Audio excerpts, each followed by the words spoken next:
Voici maintenant votre deuxième partie sur l'alimentation des enfants, le végétarisme ainsi que le bon gras. Bonne écoute. Fait que là, après ça, ça nous amène à dire, OK, moi, j'ai entendu dire que l'homme était végétarien. Est-ce que le végétarisme, c'est la voie? Bon. Là, je veux pas partir une guerre de tollé puis qu'on se fasse bombarder. Crucifier, il y a des gens que leur alimentation, c'est leur religion. On va dire ça comme ça. Oui? Mais il y a des grandes lignes, il faut quand même se souvenir. L'homme, essentiellement, dans la nuit des temps, si on regarde l'évolution de l'être humain, là, on a toujours chassé ou pêché pour se nourrir. Donc, si on regarde l'ère paléolithique, si on regarde l'homme de Néandertal, ainsi de suite, on recule jusqu'à 45 000 ans, on va voir que l'homme a chassé et a cueilli pour se nourrir. C'est sûr que démographiquement parlant, ça changeait. Si l'homme était au nord, il mangeait plus de viande qu'au sud. Si tu viens du sud, par exemple, si tu viens sur le continent africain, nécessairement, tu vas manger plus de fruits que si tu vis dans le Grand Nord. Bien sûr. Nécessairement, démographiquement parlant, il y avait une influence aussi. On parle souvent d'ère paléolithique, comme si on essaie d'uniformiser tout ça, mais c'est sûr que ça dépend. Dans ce temps-là, il n'y avait pas d'exportation ou d'importation de produits. Fait que nécessairement, ça dépend de où tu étais. Mais tout le monde, à cette époque-là, mangeait de la viande.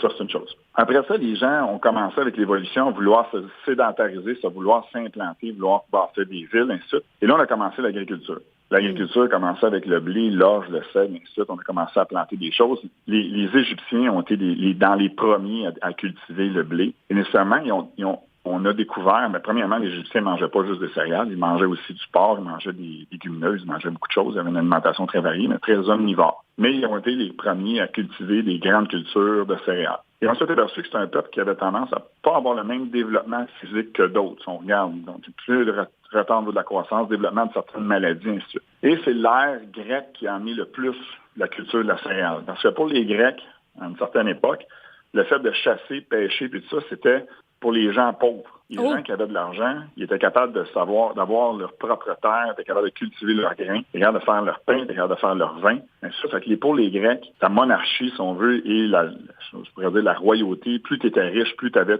ta propre culture de choses. Donc, tu avais moins besoin de te chasser. Et là, la maladie a commencé à s'installer de façon assez importante dans ces populations-là. Fait que ça, c'est un peu l'historique de tout ça. Fait qu'aujourd'hui, on nous dit, on devrait être végétarien parce que les gens qui mangent la viande sont malades. Bon.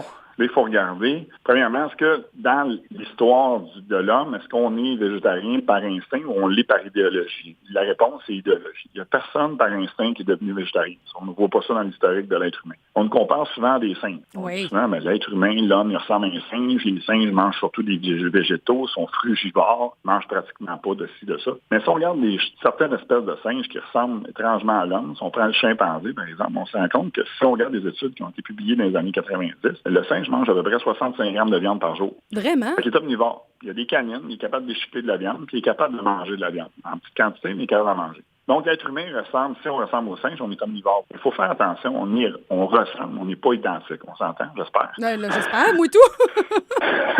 Même si on est ressemblance, on n'est pas pareil. Donc, l'homme, essentiellement, est omnivore. Si on regarde les Inuits, ils consomment 90 de leur alimentation sous forme de viande, puis ils sont pas plus malades que des populations qui en mangent beaucoup moins. Donc, c'est sûr qu'il y a une adaptation démographique, comme je disais tantôt, mais reste qu'essentiellement, l'être humain, il est capable de manger un peu de tout. Le problème qu'on a aujourd'hui, c'est l'industrialisation puis la sédentarité. Avant, il fallait que tu ailles chasser ton lunch. Oui. Tu sortes le matin, tu as tué ton bison ou tu as tué ton mammouth pour être capable de te nourrir. Les gens étaient très actifs. L'apport calorique variait selon le niveau d'activité. Nécessairement, si tu avais bougé plus, ils mangeaient plus souvent. Et dans certaines périodes, il y avait des famines. Là, ce qu'on voit aujourd'hui, c'est les gens qui sont sédentaires, qui mangent une alimentation qui est trop riche en calories vides. Oui. C'est ça la vraie question. Fait, quand on compare le végétarien à l'omnivore, on compare l'omnivore, quel genre d'omnivore? On compare au nord-américain moyen, qui mange ce qu'on appelle le SAD diet, Standard American Diet, qui est le règne du brun. Parce que je mange 2 toasts au pain, 2 toasts au beurre de pinot avec un café le matin, je mange une sandwich le midi, un beigne, une barre tendre. Qu'est-ce que j'ai mangé dans ma journée? Du brun. Il n'y a pas de couleur, il n'y a pas de légumes.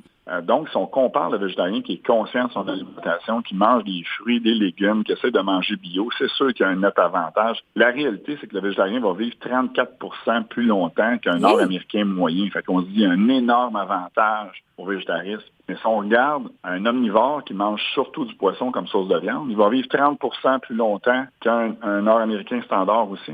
Donc, il n'y a pas une si grosse différence. Pourquoi il y a une si grosse différence? C'est que si on analyse l'alimentation dans son entité au complet, si on veut, on voit bien que le Nord-Américain moyen, il mange juste la mauvaise chose. Et voilà. C'est sûr que si t'es végétarien. C'est Charles Poliquin, qui est un ami, il disait, si tu rajoutes de la viande aux végétaristes, tu as une alimentation parfaite. Puis il avait tout à fait raison. Tu as une grande panoplie d'aliments, de bonne variété, de qualité, et c'est ça la réponse. C'est pas plus compliqué que ça. Fait qu'un enfant, plus de gras, plus de calories, des aliments de qualité, puis moins de sucre. Arrêtez de donner du sucre aux enfants comme si c'était une obligation.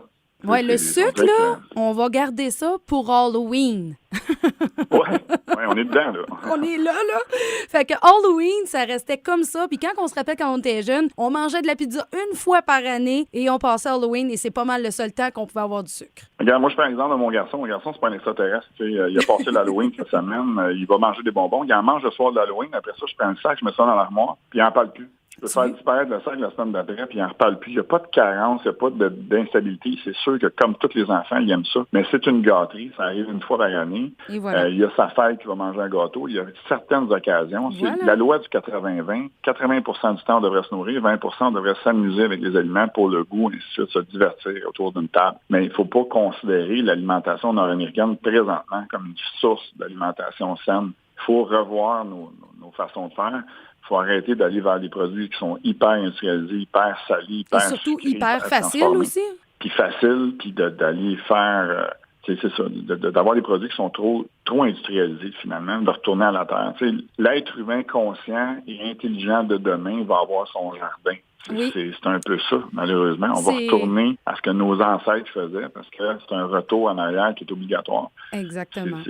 C'est exactement ça. Fait que, dans le fond, j'ai répondu à 3 questions avec une chronique. Oui. Puis il faut se souvenir d'une chose, c'est que je suis pas contre le végétarisme, au contraire. L'être humain devrait être végétarien d'abord, mais pas uniquement végétarien, parce qu'il y a des choses aussi qu'il ne faut pas oublier. La méthionine est très pauvre dans les végétaux. À part les pois, à part la protéine de pois, il y a très peu de méthionine. La méthionine est hyper importante pour un mécanisme dans le corps qu'on appelle la méthylation, qui est très importante. Les cellules ont besoin de ça. La vitamine B12, pratiquement pas de végétaux, la vitamine B12, il y en a pas, à part certaines formes d'algues. Le fer émique, donc le sang directement d'animal, est plus absorbable qu'un fer qui est non émique qu'on va retrouver dans les végétaux. La vitamine A, le PADHA, le zinc, je pourrais en nommer comme ça plusieurs. Donc, une alimentation essentiellement végétarienne, carence l'être humain. Donc, si c'était l'alimentation ultime de l'être humain, ça ne serait pas carencé. On ne serait pas carencé avec ça. Fait nécessairement, on va chercher des carences parce que c'est pas complet. Et voilà. Donc, une alimentation d'abord végétarienne avec de la viande de qualité, c'est la clé. Et voilà. Et aujourd'hui, pour être riche, c'est pas compliqué, tu l'as justement dit, c'est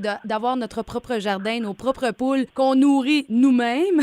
Et à partir de là, vous allez avoir votre biologique directement dans votre cour et vous allez passer des moments extraordinaires en famille. Pour ceux que c'est pas possible d'avoir, c'est quand même relativement plus facile que c'était d'avoir une traçabilité de ce qu'on mange, donc d'avoir une culture proche, donc de savoir qui fait le poulet. Tu sais, des micro-agriculteurs, il y en a de plus en plus qui vendent dans les marchés locaux, puis tout ça. Fait que c'est de plus en plus facile de se trouver de la nourriture locale. Fait que c'est un peu plus de travail au début, mais une fois que vous avez vos ressources, une fois que vous avez votre petit groupe de fournisseurs, nécessairement, c'est facile de faire une répétition là, par la suite. Et oui, ils vont voir également la différence parce que vous allez avoir de l'énergie, vous allez être en pleine forme. Maintenant, Vincent, si quelqu'un aimerait avoir de tes services, à quel endroit qu'on peut te joindre? On peut me joindre par courriel au vincent@atplab.com. Ben merci beaucoup. Il y a des gens aussi qui peuvent venir nous trouver sur Facebook. On a notre groupe. Oh oui, vous pouvez venir à n'importe quel moment. On remet à toutes les semaines nos chroniques et ça s'appelle Santé Sport Myriam est là. Merci beaucoup, Vincent, et on se reparle pour une prochaine chronique. Merci à toi, à bientôt.